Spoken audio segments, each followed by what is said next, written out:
Olá, estamos começando mais um Psiquiatria, Filosofia e um pouco mais. E hoje eu estou recebendo um convidado muito especial.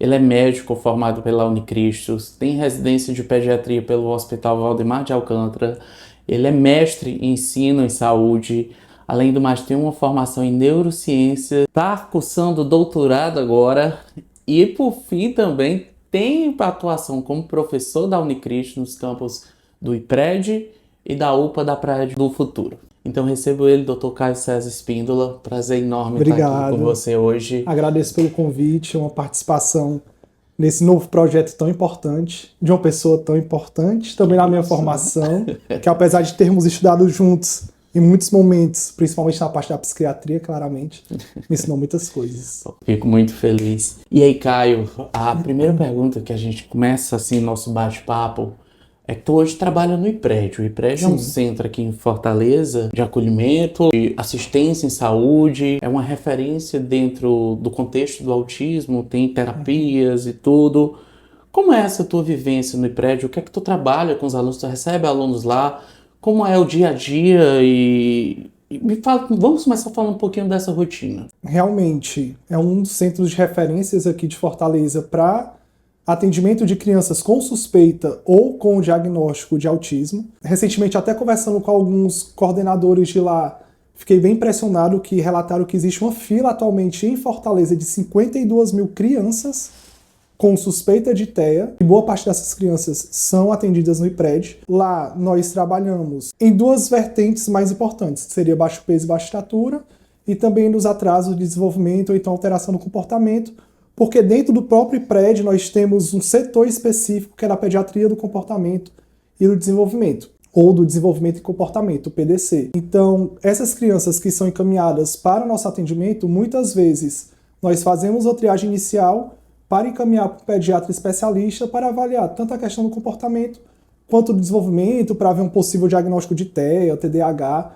ou atraso da linguagem, ou atrasos do neurodesenvolvimento em geral. Um número bem elevado, 52 mil pessoas. 52 mil crianças. Crianças esperando. Isso daí dá maior que a população de que muitas cidades aqui, né? Demais. Com certeza. Então, uma fila gigante, com certeza chegam crianças para ti com neurodivergência, Sim. autismo, TDAH, como um todo. E aí, como é lidar, por exemplo, com as outras doenças gastrointestinais, respiratórias dentro de uma criança, por exemplo, com autismo, que tem alguma resistência, até para tu examinar como um todo. Sim. Até no livro publicado recentemente do TEA que você coordenou. Foi um livro feito pela Liga de Neurologia e Isso. Psiquiatria da Infância Mas da com sua UFC, coordenação, sua organização. junto com o Dr. Ionésia, exato. Exatamente, um dos capítulos foi sobre as outras patologias ou outras comorbidades que o paciente com TEA, por exemplo, pode ter. Rinite, asma. Então, o pediatra é extremamente importante, não especificamente o pediatra do desenvolvimento e comportamento, mas o pediatra como especialidade é importante na avaliação desse paciente, não só na questão do neurodesenvolvimento, mas esse paciente muitas vezes vai ter uma constipação, vai ter um quadro de rinite, um quadro de asma, e a gente tem que ter muito acessibilidade nesse atendimento, porque realmente muitas vezes, a depender do nível de suporte que o paciente esteja inserido, é uma consulta mais complexa, principalmente porque na pediatria, as consultas tendem a ser demoradas. Muitas vezes, consultas de 1 hora, 50 minutos, 1 hora e 15 minutos. Então, para esse paciente que, a depender do nível de suporte, continuar dentro de uma consulta, não se irritar, ou então não ter alguma angústia, alguma desorganização ali dentro da sala, a gente tem que traçar essa consulta de uma forma bem estruturada e bem orientada, pensando também no conforto daquele paciente dentro do atendimento. Mas nós avaliamos o paciente como um todo, não só a questão do neurodesenvolvimento. Claro que alguns pediatras dentro do IPRED fazem essa avaliação mais específica do neurodesenvolvimento, mas no setor que eu fico, que é com os alunos da Unicristos, tanto a gente avalia a questão do neurodesenvolvimento, quanto toda a pediatria geral. Como é que está a alimentação, o sono dessa criança, a higiene dessa criança, se tem alguma outra comorbidade, porque, enfim, nós temos que ver o paciente de forma geral. Tudo bem que em algumas situações vai ser uma consulta mais direcionada, mas em geral nós vemos o paciente de forma global. 2 pontos daí. Primeiro, o pessoal de casa que está assistindo a gente, ouvindo a gente, o livro que o Caio se refere é o livro Autismo em Foco, que foi feito junto com o pessoal da Liga de Neurologia e Psiquiatria da Infância da UFC, a LINEP. Esse livro está disponível gratuitamente, tá bom? Podem entrar em contato com eles. Coordenado comigo junto com a doutora Ionese, que é psiquiatra infantil também, e liderou esse projeto como um todo, e acabei coordenando na época que eu fazia o meu último ano de residência. Nesse livro a gente tem participação de estudantes da UFC, da UES, da Cristos, da Unifor, e é um livro multiprofissional. Tem estudantes da enfermagem, da medicina e de outras especialidades, da psicologia, como por exemplo. Esse livro também temos outros profissionais de terapia ocupacional, fonoaudiólogo, advogado. É um livro bem completo. A gente fala até muito pouco sobre medicação, e o capítulo que o Caio orientou, inclusive, fala dessas comorbidades. Que a gente fala do autismo, a gente se preocupa dentro da psiquiatria, mas tem muitas outras doenças associadas. A gente tem que cuidar do bem-estar físico e mental. E isso que o Caio traz hoje pra gente é muito interessante, da gente parar de pensar além. A gente já falou isso em outras vezes, mas você é mais do que um diagnóstico, não se restringir a apenas uma coisa, tá bom? E aí, dentro desse contexto, quando tu identifica alguma situação que chame a atenção, tem algum marco assim que tu coloca dentro dos teus parâmetros de, por exemplo, mandar para o neurologista, encaminhar para o psiquiatra? Como é que tu utiliza isso como critério, como que os pais podem observar nos filhos? É interessante até porque recentemente a Sociedade Brasileira de Pediatria já tinha essa orientação, mas recentemente, devido ao aumento crescente do número de casos, que hoje estima-se que aproximadamente 1 a cada 31 a 35 crianças podem apresentar o diagnóstico de TEA. Em setembro do ano passado, o Ministério da Saúde orientou que em todas as consultas fosse realizada uma triagem, pensando principalmente no TEA, com o MChat. A ferramenta de triagem geralmente são as 20 perguntas de sim ou não que a gente aplica durante a consulta, questionando os responsáveis ou os pais. Pelo Ministério da Saúde, essa triagem deve ser feita entre 16 e 30 meses, pela SBP com 18 e 24 meses. Caso, nessa triagem, esse paciente apresente uma pontuação maior do que 8, aí sim teria indicação de fazer um encaminhamento para um centro especializado. Que englobaria tanto as terapias, quanto ou neuroped ou psiquiatra, que os dois podem fazer essa abordagem do paciente com TEA. Então, geralmente, quando há a partir da triagem, essa alteração na pontuação, a gente costuma encaminhar. E, idealmente, também por orientação do Ministério, deve ser feito todas as crianças entre 16 e 30 meses, ou pela SBP entre 18, na verdade, com 18 e 24 meses. Então, a partir dessa triagem que a gente faz o encaminhamento em geral. Ou até mesmo para o pediatra do desenvolvimento e comportamento, que seria outra opção desse tripé entre neuroped, psiquiatria e pediatria do desenvolvimento e comportamento. Perfeito, tranquilo. A gente está falando muito do autismo, mas também aparece muito o desafio do transtorno de déficit de atenção e hiperatividade.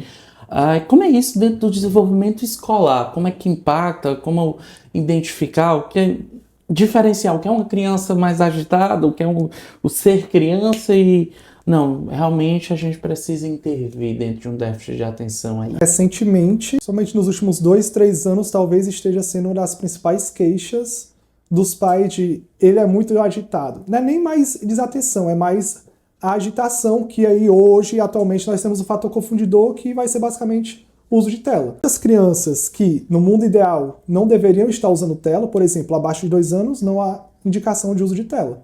Celular, computador, televisão, 0. Abaixo de 2 anos, 0. Entre 2 e 5 anos, 1 hora. Acima de 5 anos, 2 horas mais ou menos. Então, muitas vezes a gente vê que essas crianças têm uso excessivo de telas e acabam tendo um confundidor ali se a agitação é pelo uso de tela ou se realmente pode ser um transtorno de déficit de atenção e hiperatividade. Mas, realmente, também percebo que essa queixa está mais frequente e muitas vezes a gente consegue identificar o diagnóstico. E muitas vezes a queixa não é nem da família. Realmente essa queixa vem da escola. A escola envia um relatório escolar para a gente, na verdade envia para a família leva para a consulta mostrando essa criança não consegue ficar sentada durante a aula, ou então ele não consegue ficar prestando atenção na aula, ou então crianças mais velhas, algumas com rendimento escolar abaixo do que poderiam ter, porque muitas vezes devido à questão de desatenção. Então é extremamente importante essa interação entre o médico, a família e a escola, porque muitas vezes é pela escola que a família vai ser avisada que está existindo um problema em relação ao aprendizado dessa criança e a família leva para o médico, neurologista, psiquiatra ou pediatra para fazer uma triagem, que geralmente a gente começa a triagem pelo menos onde eu trabalho, com o Snap 4, que também é uma ferramenta de triagem que a gente entrega esse instrumento para a família preencher e para a escola preencher para identificar sintomas de desatenção e de hiperatividade. Perfeito. Isso muito a gente está falando muito do contexto do IPRED, Sim. mas também tu tem uma atuação na UPA, não é isso? Sim. Na UPA da Praia do Futuro, junto com os alunos, professor, não é Sim. isso? E aí eu quero aproveitar um pouco do pediatra, sair um pouquinho da psiquiatria e aproveitar o pediatra que está aqui presente. Quando é para procurar a UPA? Assim, porque vem um fluxo muito grande, a gente sabe da sobrecarga, tá entrando dentro das infecções virais como um todo, gastroenterites, infecções de vias aéreas. Qual é a situação que deve se procurar a UPA como um todo? Muito interessante, muito importante questionamento, porque, em geral, como você falou, as UPAs estão lotadas. Mais de adulto do que de crianças, mas também existe uma fila bem grande, a depender do hospital ou da UPA, de crianças esperando por atendimento. E muitas vezes a gente percebe que esses atendimentos poderiam, em uma orientação na consulta de rotina da criança, ser evitado da criança ir até a UPA para ser atendida. Geralmente, as crianças que precisam ir à UPA são aquelas que demonstram algum sinal de alarme, claramente, né? Febre por mais de 48 horas, principalmente. Criança passou mais de 2, 3 dias tendo febre e você não está identificando de onde está vindo aquela febre, seria interessante buscar um atendimento. Uma criança que está recusando a alimentação ou recusando líquidos, também é interessante que seja avaliada, até para avaliar o sinal de desidratação, ver se essa criança vai precisar fazer alguma hidratação pela veia, por exemplo. Ou então em casos que criança esteja com alguma doença respiratória, tosse, nariz escorrendo e apresente cansaço, geralmente as costelinhas aparecendo, a barriguinha marcando, o nariz abrindo mais do que costumava abrir. Todos esses sinais são sinais que você realmente deve levar o seu filho à UPA para ser avaliado, porque são sinais de alarme e podem representar alguma doença grave. Claro que pode ser só pela febre, ou então a criança está com alguma afta e está com dificuldade de comer, mas o ideal é que seja avaliado por um pediatra ou por um médico numa unidade de emergência, sendo no hospital ou numa UPA. E aí, terminando nossas polifácias, digamos assim, as diversas versões do Dr. Caio, tu também é professor, né? Isso de ensino superior, o mestrado foi ensino em saúde. Sim. Como é que tu enxerga essa questão do estudo, por exemplo, já num público mais adulto, nos teus estudantes de medicina? Tu tem teu Instagram, não é isso? Sim. Pessoal, como é o Instagram mesmo? Caio O. Espíndola. Caio O. Espíndola.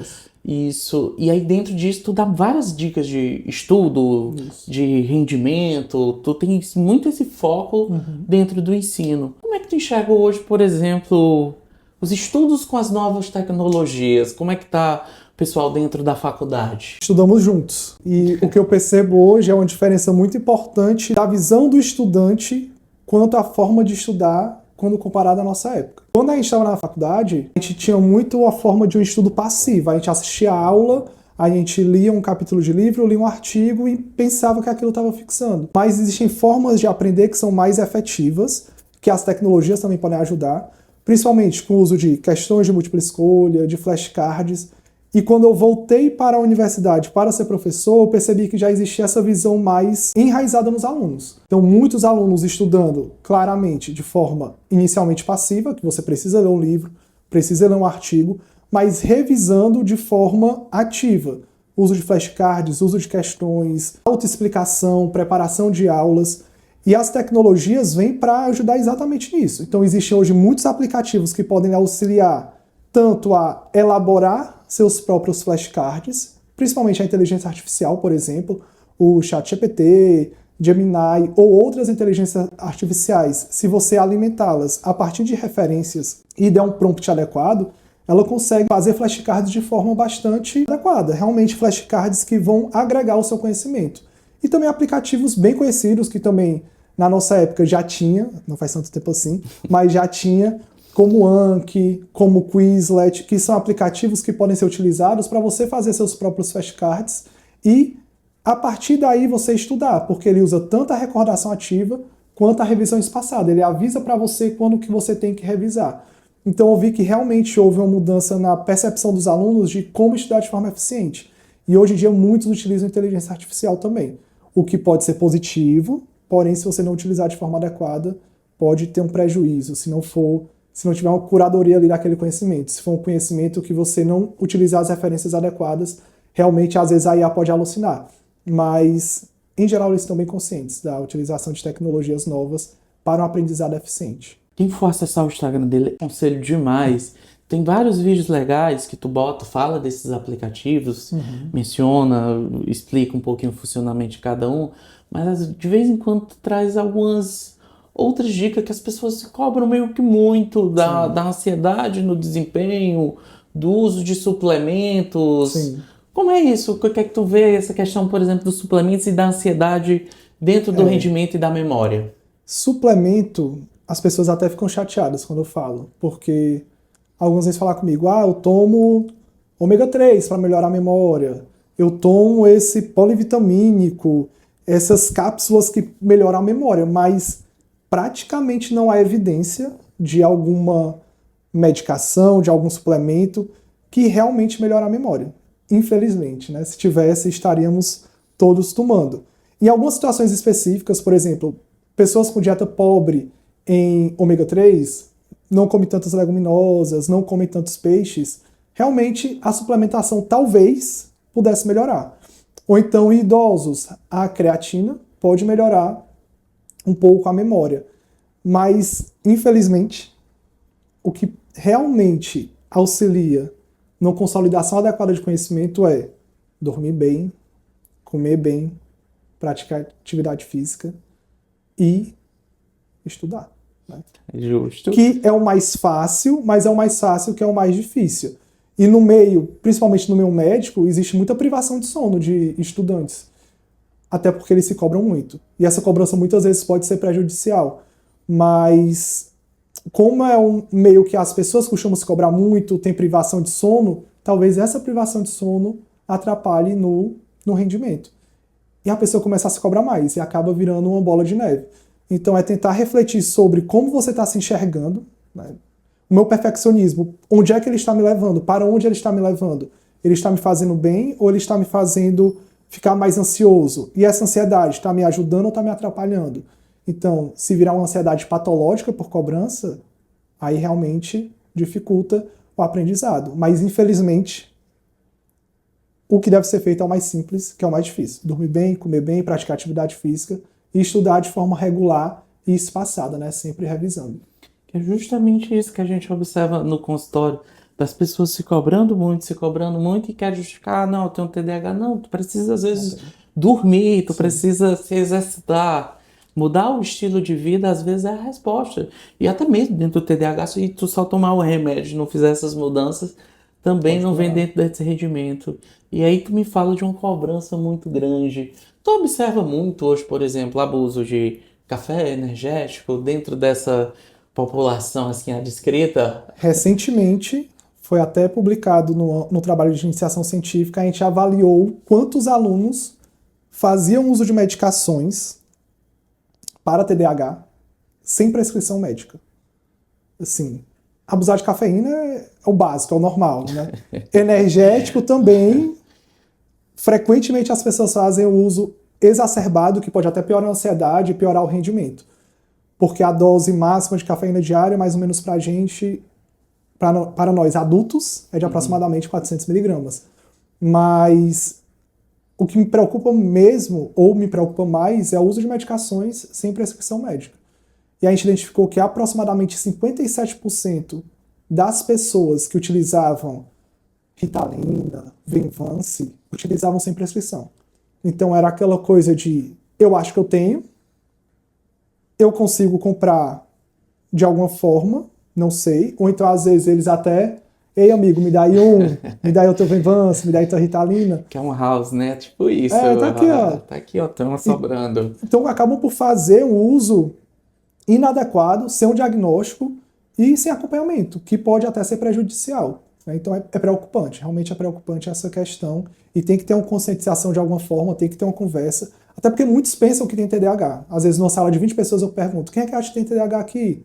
10, 12, 13 pessoas levantam a mão, o que não faz sentido, porque na população adulta em geral a prevalência é de 1 a 4%. Então muitos pensam que tem, não buscam atendimento, tomam medicação muitas vezes sem necessidade e acabam por ter alguma algum efeito colateral ou então algum prejuízo por causa disso. Daria pra gente fazer 1 hora aqui de entrevista tranquilamente. Teve um ponto que tu me falou, a dose do adulto de cafeína é 400 miligramas. Na criança, pode fazer criança, adolescente, cafeína? Eu não tomo café, mas culturalmente, quando eu era criança, era normal crianças tomarem café. Porém, recentemente, se eu não me engano, em 2023, saiu uma nota técnica da SBP que veio a partir de um trabalho feito nos Estados Unidos falando que não existe dose segura de cafeína em crianças com menos de 12 anos. Então, nos nossos atendimentos lá no IPRED, por exemplo, que é um atendimento mais de orientações de puericultura, a gente orienta, olha, tem menos de 12 anos, não faça uso de cafeína. E a cafeína não está só no café, às vezes está em refrigerantes, às vezes está em chocolates, às vezes está em chás. Então a gente orienta, onde tem cafeína, evite a utilização ou a ingesta desse alimento ou dessa bebida, porque não existe dose segura. E muitas vezes a criança fica mais agitada, mais irritada, e pode confundir também com sintomas de TDAH, por exemplo. Então, gente, é basicamente isso, tá certo? Então, segue o Caio Ó Espíndola. O Caio traz muitas essas dicas de estudo, de evidência científica. A gente trabalha muito com o que tem. Os achismos, as questões fora de protocolo pode gerar mais dano do que benefício.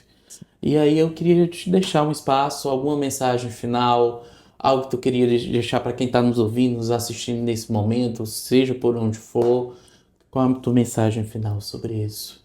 Alunos, na verdade para todo mundo, vamos tentar ter uma vida saudável, baseada no que é uma vida saudável. Não pensando só no presente, né? Também pensando na nossa vida quando estivermos idosos. Dormir bem, evitar excesso de cafeína, de energéticos, fazer atividade física, se alimentar bem. E pais também tentar trazer uma vida saudável para os seus filhos. Seja um exemplo para os filhos de vocês, porque eles provavelmente são o espelho para ele. Na infância, eles vão se basear em vocês para a vida adulta. Então, vivam a vida regrada para ser espelho para o filho de vocês. Tentem fazer com que seu filho viva de forma mais saudável e estimule o seu filho. A leitura, a atividade física, ensine coisas aos seus filhos, porque na infância é o principal momento de neuroplasticidade, é o momento que a criança aprende mais coisas. Então a infância dela vai refletir toda a vida. Então tentem fazer da infância do filho de vocês a melhor possível. E também da vida de vocês a melhor possível para viver muitos anos e de forma saudável. Muito obrigado para quem ficou até aqui com a gente até esse momento. Um abraço, até a próxima.